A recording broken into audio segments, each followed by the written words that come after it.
Hi YouTube viewers and StreamYard viewers, welcome back to Partickhill Station. I'm Charlie. Well, as you can see, I'm not at the station, but we're going to a station in Orlando near the airport for the Brightline train.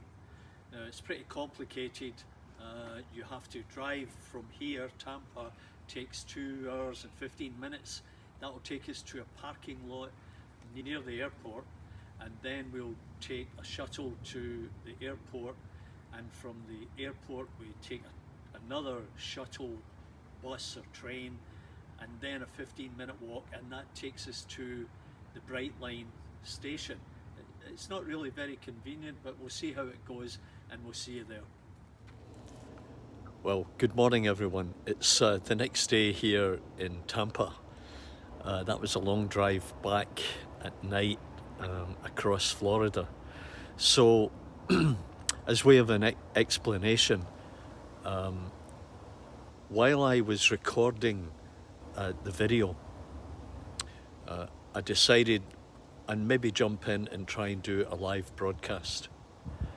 I got it started, got it set up and started, but the Wi-Fi in the airport failed and I had to cancel, get out of it. But I had forgotten to end the broadcast through StreamYard, and as a result you got a notice, and also you got a blank file.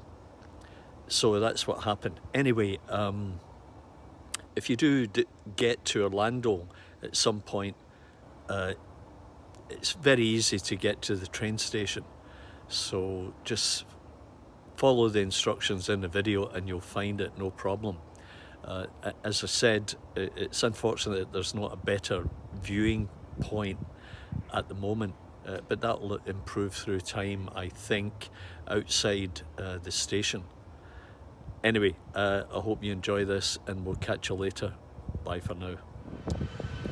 Well, we're at Tampa Airport now. That took us 2 hours and 15 minutes. We're at the parking lot where we have to get a bus now over to Terminal C. So here we go, we'll catch you there.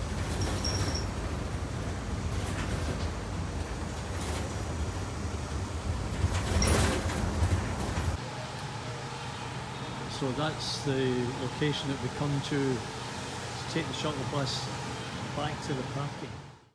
So we're in the terminal, and you can see the signage, and we follow the yellow line, and that takes us through the complex which makes up the station for the Brightline train. As you can see here, beautiful entrance. I've done a fabulous job of building it into the existing structure.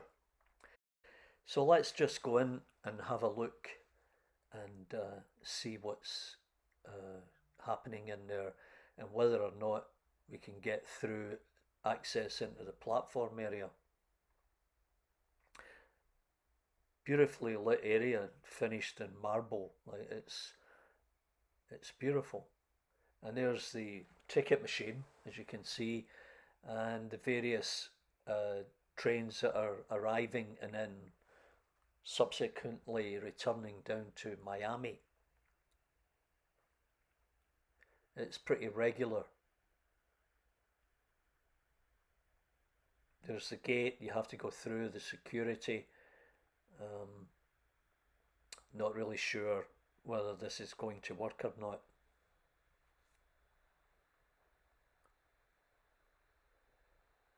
Well, unfortunately, we cannot get access onto the platform, and I was directed down to this level here, level 4, where I would be able to see the train coming and going. And at this point I'm not sure if it's coming from that location there, and that's the commuter train. It will take you back over to the terminal, and then you can hook up onto another train. It will take you to the other terminals. And here's the train just arriving. It's probably 3 minutes late, but what a nice looking train. Brightline. like yellow, white and green. Not everyone's favourite colours, but a beautiful train nevertheless. Now, there are two main platforms in there, and I guess eventually they'll probably have a couple of trains running in each direction at some point.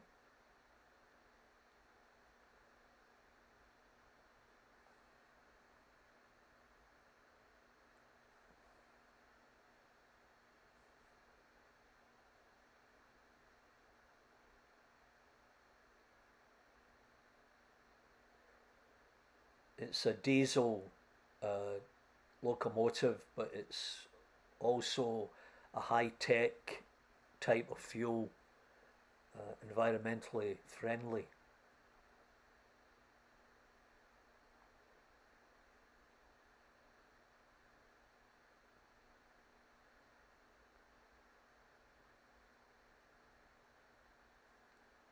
And there's the passengers deboarding and getting directed upstairs to the main entrance hall, and they could be heading out to another terminal to get a flight elsewhere.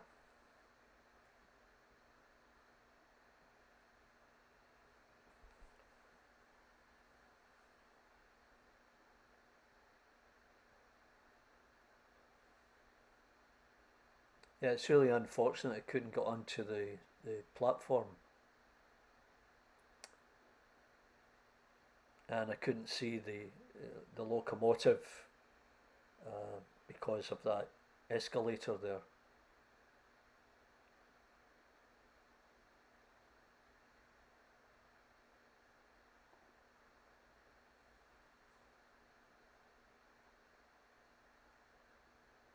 Now there have been two accidents on the track beyond Tampa, because if you're familiar with the American railroad crossings, they don't completely block off the track, and the bell rings for the longest time before the gate comes down, and there've been a couple of deaths as a result.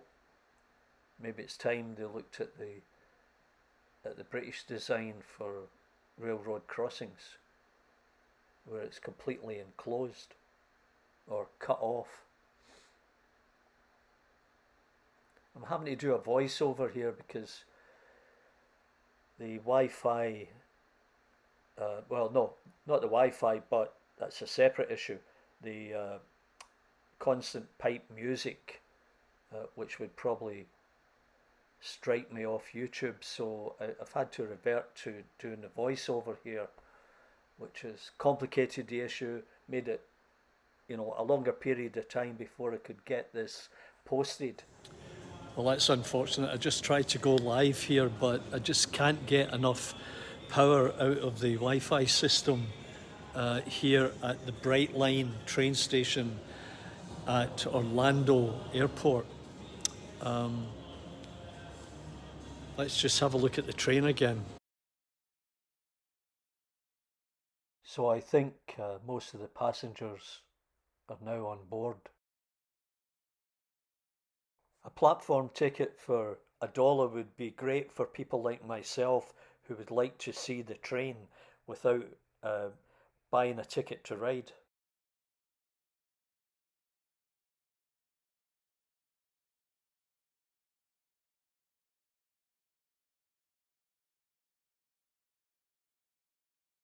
So we'll, I guess they're just getting ready to go, and I don't know if that was the conductor moving up. The doors are closed, and, and she's going to be moving probably out. Ready.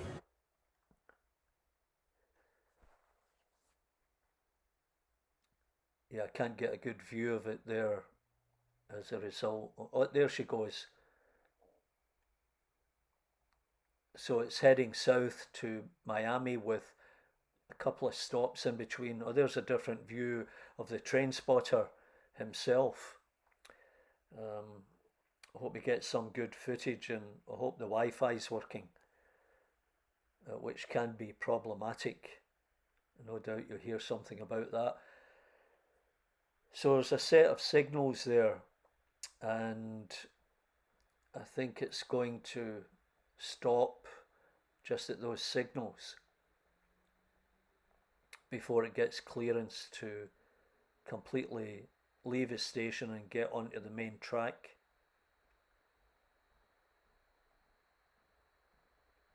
So this is all concrete construction. It's a very large building with a high roof in it, sort of cavernous, sort of epitomizes Victoria and stations like that, and I've tried to recreate that but using concrete. And there's another train spotter. Can't get rid of these people.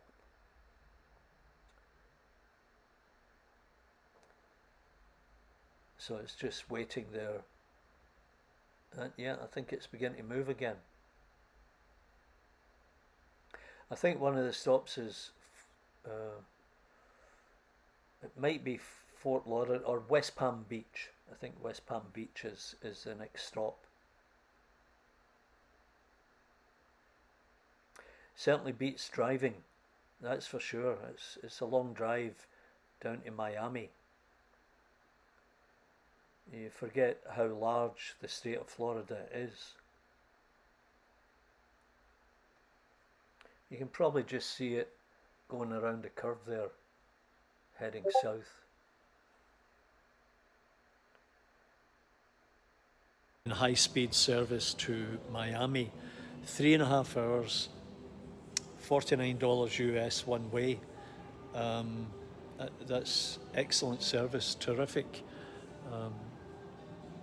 I would probably do that for sure, and I'd recommend that if you get to Orlando and you've got a day to spare, get the first train out of here down to Miami and back again in the evening.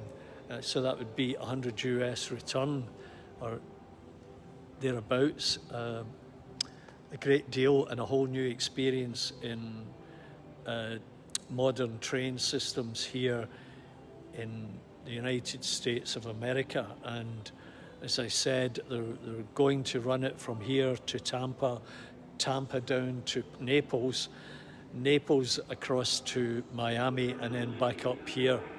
And there are other locations throughout the States that Brightline are installing the high-speed rail system. So this is a huge breakthrough for them. Anyway, I hope you enjoyed this on YouTube or StreamYard, where I'll probably be posting it from. And thanks for tuning in, and leave me a big thumbs up and make a comment what you think about this.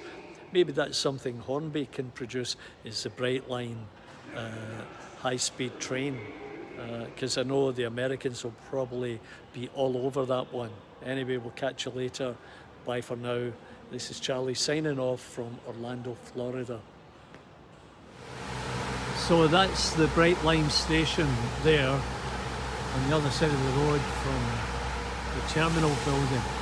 Now, the instructions are easy once you get here. It sounded much more complicated on the Brightside Brightline.com website.